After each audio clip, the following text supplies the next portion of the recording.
Game of throne சீரீஸ்ல winter is கம்மிங்னு series முழுக்கவே பயமுறுத்துறது மாதிரியே கடந்த சில ஆண்டுகளாகவே தொழில்நுட்ப வல்லுநர்கள் ஆர்டிஃபிஷியல் இன்டெலிஜென்ஸ் இஸ் கம்மிங் அப்படின்னு சொல்லி பயமுறுத்திட்டு வராங்க. அது மட்டும் வந்துட்டா மனித குலத்துக்கு வேலையே கிடையாது, ஒட்டுமொத்த உலகத்தையும் ஏஐ தான் ஆட்சி செய்யும் அப்படின்னு அவங்களுடைய கணிப்புகள் தொடர்ந்து நடந்துட்டே இருக்கு. இதுல ஒரு மைல்கல்லா தான் சீனால இருந்து லான்ச் செய்யப்பட்டிருக்க டீப் சீக் அப்படிங்கிற ஏஐ சாட்பாட் பார்க்கப்படுது.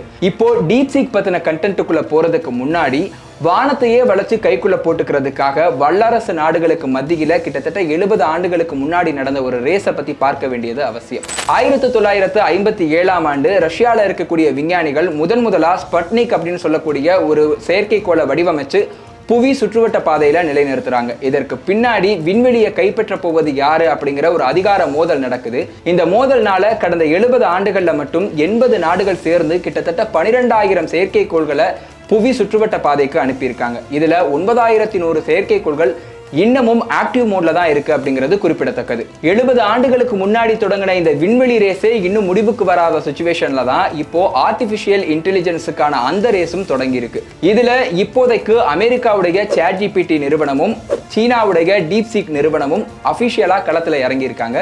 சோ அதை பத்தி தான் பார்க்க போறோம். 2022ஆம் ஆண்டு நவம்பர் மாதம் அமெரிக்காவோட ஓபன் ஏஐ நிறுவனம் ChatGPT என்கிற ஏஐ சாட்பாட்டை அறிமுகப்படுத்தினாங்க. ChatGPT வருகைக்கு பிறகு எல்லோரும் பயந்த மாதிரி ஒட்டுமொத்த மனித குலமும் வேலையை இழக்கலனாலும் பல துறைகள்ல அதோட பாதிப்பு அதிகமாகவே இருந்தது.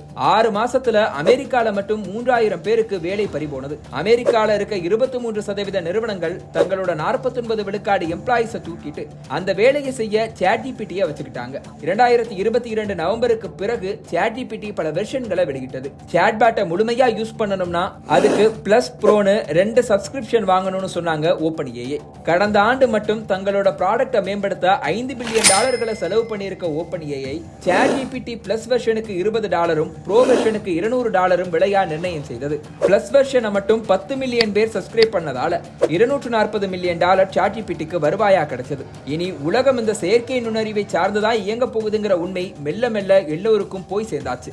ஆனா அமெரிக்கா இந்த வாய்ப்பை பயன்படுத்திக்கிறதுக்காக 2022ஆம் ஆண்டே பல வேலைகளை பார்த்திருக்கு. அதுல முக்கியமான ஒரு விஷயம் செயற்கை நுண்ணறிவை மேம்படுத்த தேவையான தொழில்நுட்பம் மற்றும் செமிகண்டக்டர் மாதிரியான மூலப்பொருட்களை மற்ற நாடுகளோட பகிர்ந்து கொள்வதில் விதிக்கப்பட்ட நிபந்தனைகள் தான். சீனா, ரஷ்யா, ஈரான், வடகொரியா எல்லாம் அமெரிக்காவோட தடை செய்யப்பட்ட நாடுகள் பட்டியலில் இருக்கிறதால செயற்கை நுண்ணறிவு தொழில்நுட்பம் பற்றிய பெரிய அளவுக்கான தரவுகளையோ மூலப்பொருட்களையோ அமெரிக்காவிடமிருந்து பெற முடியாத சூழல்ல இருந்துச்சு. ஆனா இதையெல்லாம் சீனா முறியடிச்சிட்டதுதான் அமெரிக்காவுக்கு பெரிய இடியா வந்து இறங்கியிருக்கு. அமெரிக்காவோட உதவிகளே இல்லாம சீனா உருவாக்கி அறிமுகப்படுத்தி இருக்கும் டீப்சீக் என்கிற ஏஐ சாட்பாட் உலகம் முழுக்க வேகமா தாக்கத்தை ஏற்படுத்தி வருது. இதனால ஏஐ தொழில்நுட்பத்திற்கு தேவையான செமிகண்டக்டர் தயாரிப்பில் உச்சத்துல இருக்கக்கூடிய அமெரிக்காவின் என்விடியா மட்டும் ஒரே நாள்ல $600 மில்லியன் மேல சந்தை மதிப்பை இழந்திருக்கு. இதுல கவனிக்க வேண்டியது என்னன்னா ChatGPT $500 பில்லியன் செலவு பண்ணி உருவாக்கின சாட்பாட்டை சீனா வெறும் $6 மில்லியன் உருவாக்கினதுதான். ChatGPT லான்ச் செய்யப்பட்டு கிட்டத்தட்ட